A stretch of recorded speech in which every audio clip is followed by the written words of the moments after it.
Hello बच्चों, आप सभी का स्वागत है मेरे चैनल आकाश मैथ्स क्लासेस में।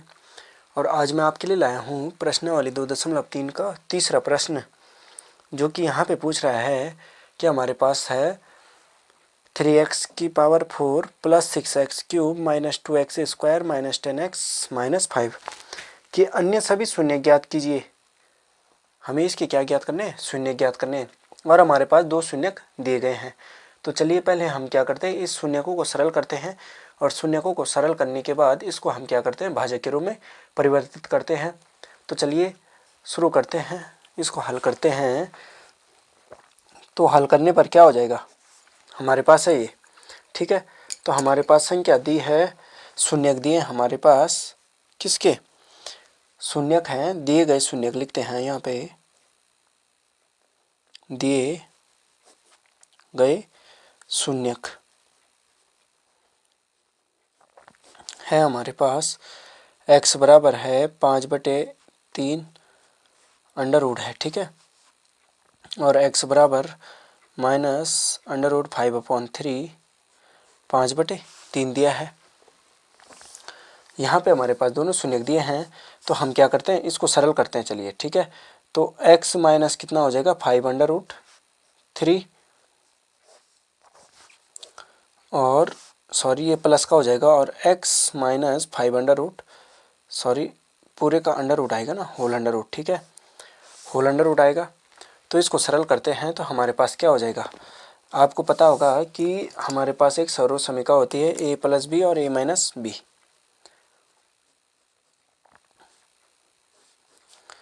a प्लस बी और a माइनस बी से हम इसको सरल करते हैं तो a² माइनस b² होता है।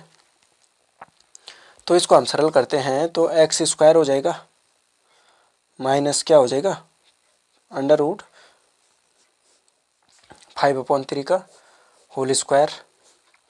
तो यहाँ पे हमारे पास बचेगा x² और अंडर रूट से अंडर रूट कैंसिल हो जाएगा। तो 5 क्या हो जाएगा, माइनस 5/3, ठीक है। रूट से रूट कैंसिल, 5/3। तो 3x² कम 3x² और 3x² में से 5 घटा देते हैं। तो हमारे पास क्या बच जाता है, ये हो जाता है 3x² माइनस 5, ठीक है।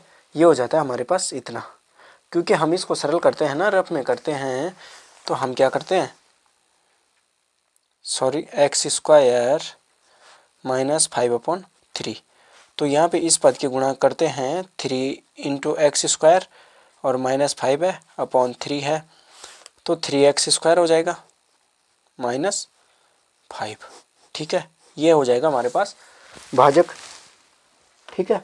अब भाजक है तो हमारे पास दूसरी संख्या दे रखी है, इसका हम भाग देते हैं। हमारे पास आ गया हमारा ये क्या, इसको बोलेंगे हम भाजक, ठीक है। ये हो जाएगा हमारा भाजक। अब इस भाजक का भाग देंगे हम भाज्य में। तो भाजक तो हमारा 3x² माइनस 5 हो गया। और भाजक हो जाएगा हमारे पास जो दिया है 3x⁴ plus 6x³ minus 2x² minus 10x minus 5, ठीक है। ये हो जाएगा हमारा भाजक। और भाज्य दिया है और भाजक हमने ज्ञात कर लिया है। अब इसका भाग देते हैं। तो मैंने पहले प्रश्न में बताया है कि हमें पहला पद देखना पड़ता है। तो इसका हम पहला पद देखते हैं तो 3x⁴ है और यहाँ पे 3x²।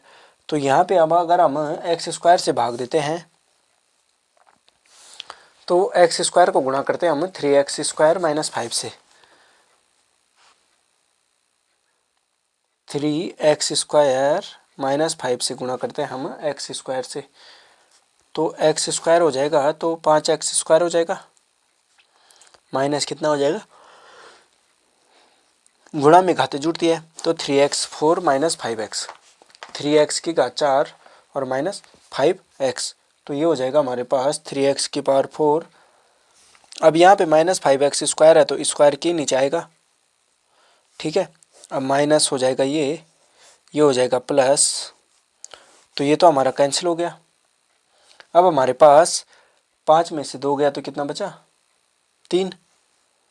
3x² हो गया ना, और किसका आ जाएगा चिन्ह, प्लस का। और यहाँ पे हमारे पास पहला पद क्या था, 6x³ माइनस 10x माइनस 5। अब यहाँ पे 6x³ है तो हम यहाँ पे अगर 2x से गुणा करते हैं, 2x से भाग देते हैं, तो 2 तिया 6 और x की घात यहाँ पे 2 है और एक 3 है, तो x की घात कितनी हो जाएगी, 3 हो जाएगी। ठीक है, और 2 पंजे 10x। अब 2 पंजे 10x है तो हमारे पास 10x का ये पद है, ये माइनस हो जाएगा, ये प्लस हो जाएगा, तो ये तो हमारा कैंसिल हो गया, और प्लस माइनस का माइनस ये भी हमारा कैंसिल हो गया। तो हमारे पास बचा 3x² माइनस 5। ठीक है, अब हम यहाँ पे कॉमन 1 रखते हैं, तो 1 को कॉमन रखने पर क्या हो जाएगा, 3x² एकम 3x², एक तिया 3x² और 1 पंजे 5 है ना, -5। तो इससे ये हो जाएगा माइनस, ये हो जाएगा माइनस का प्लस, ये भी कैंसिल, ये भी कैंसिल, हमारा हो जाएगा 0।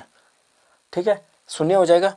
तो हमारे पास 0 हो जाएगा, तो हम यहाँ पे लिख देंगे कि दिया गया जो बहुपद है उसके दोनों क्या है, ये क्या है, शून्यक है। ठीक है, शून्यक है। उसके बाद क्या हो जाएगा हमारे पास, उसके बाद हमारे पास हो जाएगा कि हमें यहाँ पे बोल रखा है कि 2 अन्य शून्यक भी ज्ञात कीजिए। तो हम यहाँ पे लिखते हैं अन्य शून्यक बराबर, यहीं पे ज्ञात कर देते हैं अन्य शून्यक। तो अब अन्य शून्यक कैसे ज्ञात करेंगे हम, अन्य शून्य ज्ञात करने के लिए हम भागफल का प्रयोग करेंगे। ये क्या है हमारा भागफल। ठीक है, भागफल का प्रयोग करते हैं तो हमारे पास है x² + 2x + 1 हमारे पास है भागफल। तो शून्य ज्ञात करने के लिए हम गुणनखंड करते हैं, तो x² एकम x² और x + 1। अब ये कैसा हो गया, ये हमारे पास है, इसके हमें शून्य ज्ञात करने हैं, x² + 2x + 1। तो इसके गुणा इसके साथ, x² एकम x², तो 1x धन 1x मिलकर कितने बनाएंगे, 2x। तो ये पद हमारा क्या हो जाएगा, गुणनखंड के रूप में परिवर्तित हो जाएगा। ठीक है, तो यहाँ पे हो जाएगा 0, शून्य ज्ञात करना है तो 0 लिखते हैं, यहाँ पे भी x है, यहाँ पे भी x है, तो x ले लिया कॉमन, बाहर निकाल दिया। तो अब 1x यहाँ पे था, 1x यहाँ से गया भाग, तो बचा हमारे पास x, और x का भाग है, एक x में कितनी बार जाता है, एक बार। और वैसे यहाँ पे +1 है और x + 1, एक x कम 1x और 1 कम 1 बराबर 0। तो हमारे पास हो जाएगा, हमारे पास शून्य क्या हो जाएंगे, x + 1 बराबर 0। तो तब क्या हो जाएगा, x बराबर ऋण 1 और x + 1 = 0, तो देन x = -1 आफ्टर ऑल -1। ठीक है, ये हमारा क्या हो जाएगा, आंसर हो जाएगा। ठीक है, यहाँ पे हमारे 2 अन्य शून्यक हो जाएंगे, और हमें यहाँ पे ज्ञात करना था कि ये शून्यक है या नहीं है। तो हमने क्या किया, पहले इन शून्यकों को सरल किया, तो सरल करने के बाद हमारे पास क्या प्राप्त हुआ, भाजक प्राप्त हुआ, और उस भाजक का भाग हमने किस में दिया, भाज्य में दिया, जो हमारे पास पहले ही दे रखा था। उसमें भाग देने पर हमारे पास बचा शेषफल 0 बचा। तो सरल करने के बाद हम यहाँ पे अन्य शून्यक हो गए, अन्य शून्य ज्ञात करने के लिए हम भागफल का प्रयोग करते हैं, तो इसके गुणनखंड करते हैं। तो गुणनखंड किया, तो गुणनखंड करने के बाद हमारे पास ये प्राप्त हो जाएगा। ठीक है, x बराबर क्या हो जाएगा, -1 और -1, ये हमारे 2 शून्यक हो जाएंगे। चलिए बच्चों, ये प्रश्न इतना ही था, और इस प्रश्न को अवश्य देखें। ठीक है, यहाँ पे हमें क्या करना है, हम यहाँ पे किस प्रकार शून्य ज्ञात करते हैं, किस प्रकार हम भाग देते हैं, यहाँ पे हमने इस प्रश्न में ये बताया है मैंने। ठीक है, चलिए बच्चों, आज के लिए इतना ही, और मेरे चैनल को लाइक, शेयर एंड सब्सक्राइब करना मत भूलिएगा। धन्यवाद बच्चों।